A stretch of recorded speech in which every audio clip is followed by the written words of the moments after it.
Assalamualaikum warahmatullahi wabarakatuh. Segala puji hanya milik Allah Subhanahu wa Ta'ala yang telah memberikan kita nikmat iman, Islam, dan kesempatan untuk mengkaji ilmu fiqih dari kitab Safinatun Najah secara online. Syalawat serta salam semoga senantiasa tercurah kepada junjungan kita, Nabi Muhammad SAW, beserta keluarga, sahabat, dan seluruh umatnya hingga akhir zaman. Pada kesempatan yang mulia ini, InsyaAllah kita akan memulai kajian kitab Safinatun Najah, sebuah kitab fiqih yang sangat terkenal dan banyak digunakan di berbagai pesantren. Kitab ini ditulis oleh seorang ulama besar, yaitu Syekh Salim bin Sumair al-Hadrami, seorang ulama yang berasal dari Hadramaut, Yaman. Kitab Safinatun Najah berisi penjelasan singkat namun padat tentang ilmu fiqih dasar yang sangat penting untuk dipahami oleh setiap muslim. Dalam penyusunannya, kitab ini berpegang pada mazhab Syafi'i, salah satu dari 4 mazhab besar dalam Islam, yang dianut oleh mayoritas umat Islam di Indonesia dan berbagai belahan dunia. Kitab ini dinamakan Safinatun Najah, yang berarti bahtera keselamatan, karena isinya menjadi panduan penting bagi setiap muslim untuk meraih keselamatan dalam beribadah kepada Allah, baik di dunia maupun di akhirat.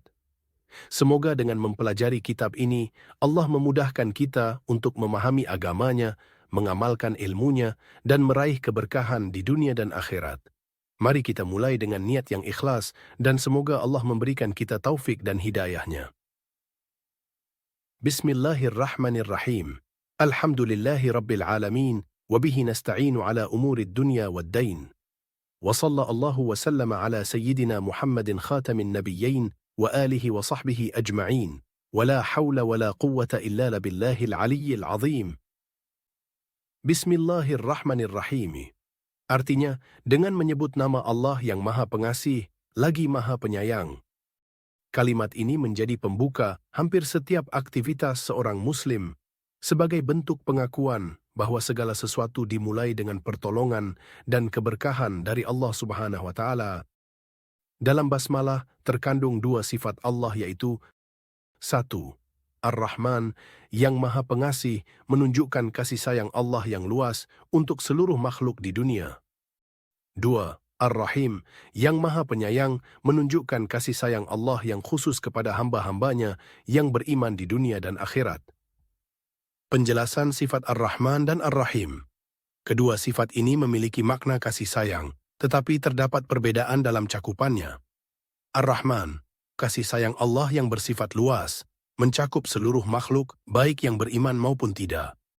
Misalnya, Allah memberikan rezeki, kesehatan, dan nikmat kehidupan kepada seluruh makhluk tanpa memandang iman atau amal mereka. Ar-Rahim, kasih sayang Allah yang bersifat khusus kepada orang-orang yang beriman.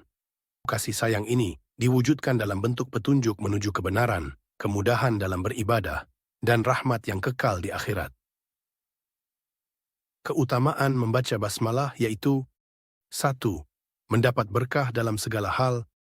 Rasulullah SAW bersabda, setiap perkara penting yang tidak diawali dengan menyebut nama Allah, basmalah, maka perkara itu akan terputus dari keberkahan.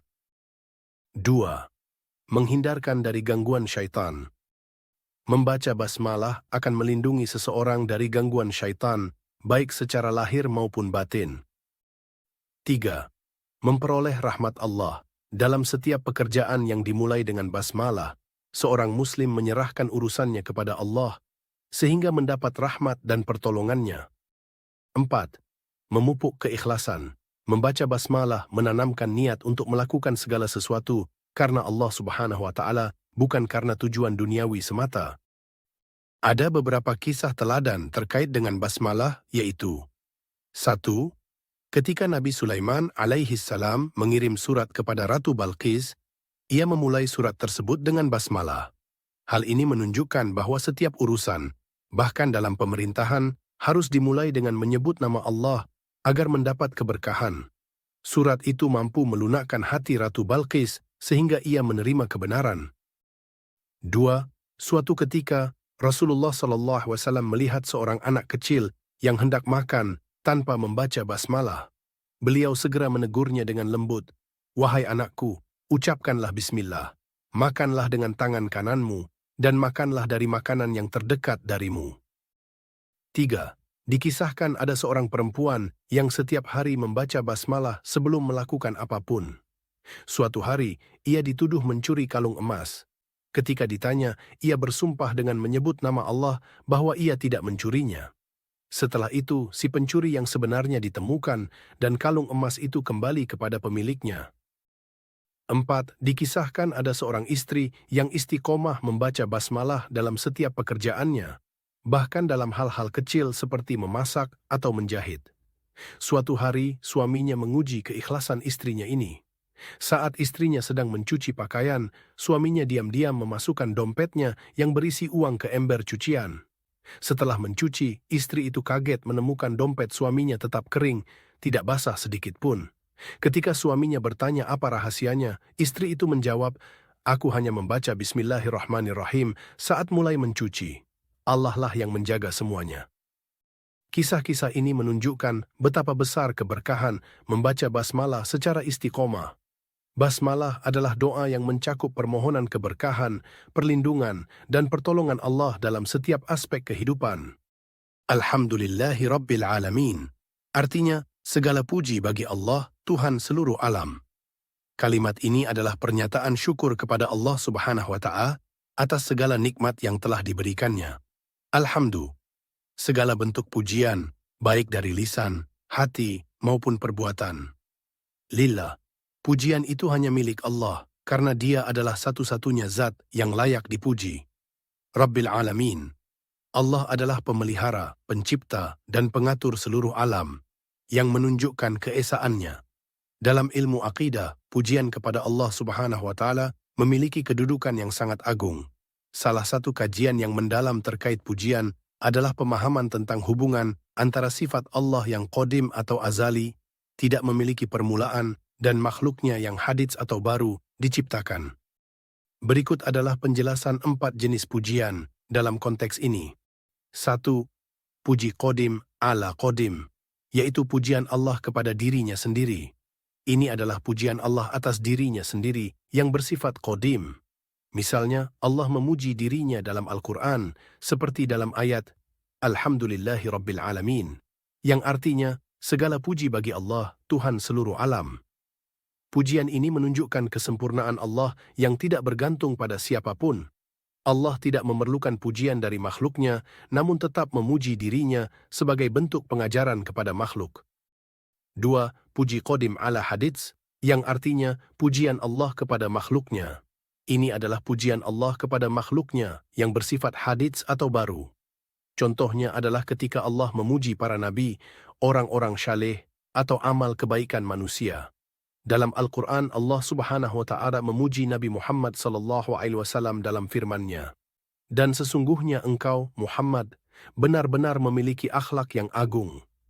Pujian Allah kepada makhluk adalah bentuk anugerah dan penghargaan yang menunjukkan bahwa amal salih manusia mendapat perhatian darinya, meskipun segala kebaikan itu berasal darinya juga. 3. Puji hadits ala qadim, yang artinya pujian makhluk kepada Allah. Ini adalah pujian makhluk kepada Allah Subhanahu wa Ta'ala yang bersifat qadim. Contoh, setiap kali kita mengucapkan Alhamdulillah, itu adalah bentuk pujian makhluk yang bersifat hadits kepada Allah yang qadim. Pujian ini menjadi salah satu bentuk ibadah dan pengakuan akan keagungan dan kemuliaan Allah. Misalnya dalam salat, kita memuji Allah dengan kalimat Subhanaka Allahumma wa bihamdika.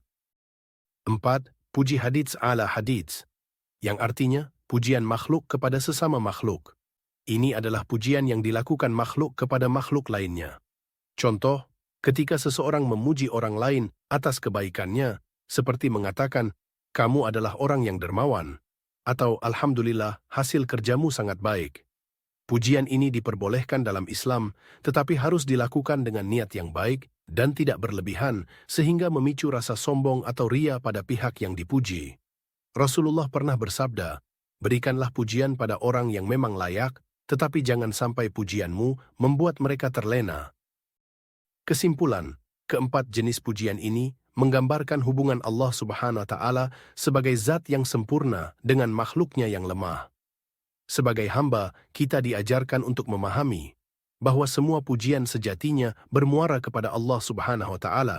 Oleh karena itu, yang pertama, pujian Allah kepada dirinya itu menunjukkan keagungannya. Yang kedua, pujian Allah kepada makhluk itu menunjukkan kasih sayangnya. Yang ketiga, pujian makhluk kepada Allah itu adalah bentuk ibadah dan rasa syukur. Yang keempat, pujian antar makhluk itu adalah wujud apresiasi yang harus dijaga agar tidak berlebihan. Wabihi nasta'inu ala umurid dunya wad-dain. Artinya, dan kepadanya kami memohon pertolongan atas urusan dunia dan agama. Kalimat ini mengajarkan bahwa hanya Allah yang menjadi sumber pertolongan bagi hambanya dalam semua urusan. Allah lah satu-satunya zat yang mampu memberikan pertolongan untuk memenuhi kebutuhan hidup kita. Dan pertolongan Allah lah yang membuat kita bisa menjalankan agama dengan benar dan istiqamah. Wa sallallahu wa sallama ala sayyidina Muhammadin khatamin nabiyyin. Artinya, semoga salawat dan salam tercurah kepada junjungan kami, Nabi Muhammad, penutup para nabi.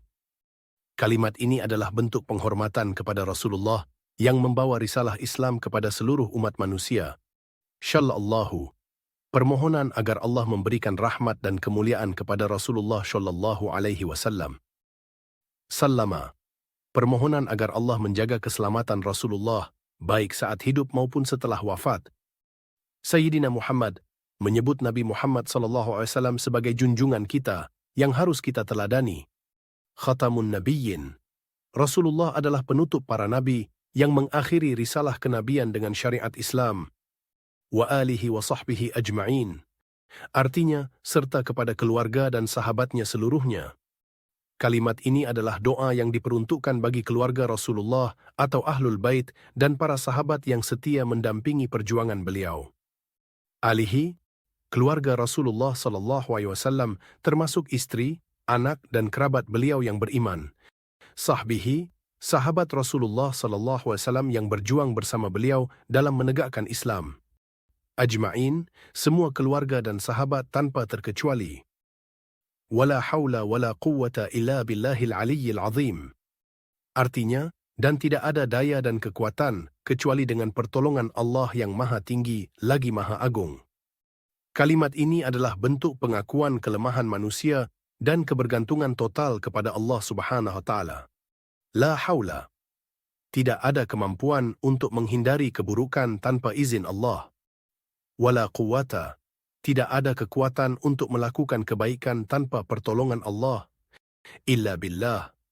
Semua itu hanya terjadi atas kehendak Allah Subhanahu wa Ta'ala. Al-Ali al-Adzim. Allah adalah zat yang maha tinggi, lagi maha agung, yang menguasai segala sesuatu. Kalimat ini mengajarkan sikap tawadhu atau rendah hati dan kebergantungan penuh kepada Allah dalam setiap aspek kehidupan. Alhamdulillah, dengan izin Allah Subhanahu wa Ta'ala, kita telah menyelesaikan kajian pada kesempatan ini, yang merupakan bagian dari pembelajaran kitab Safinatun Najah. Semoga apa yang telah kita pelajari menjadi ilmu yang bermanfaat, menambah wawasan keislaman kita, dan menjadi amal yang membawa keberkahan dalam kehidupan.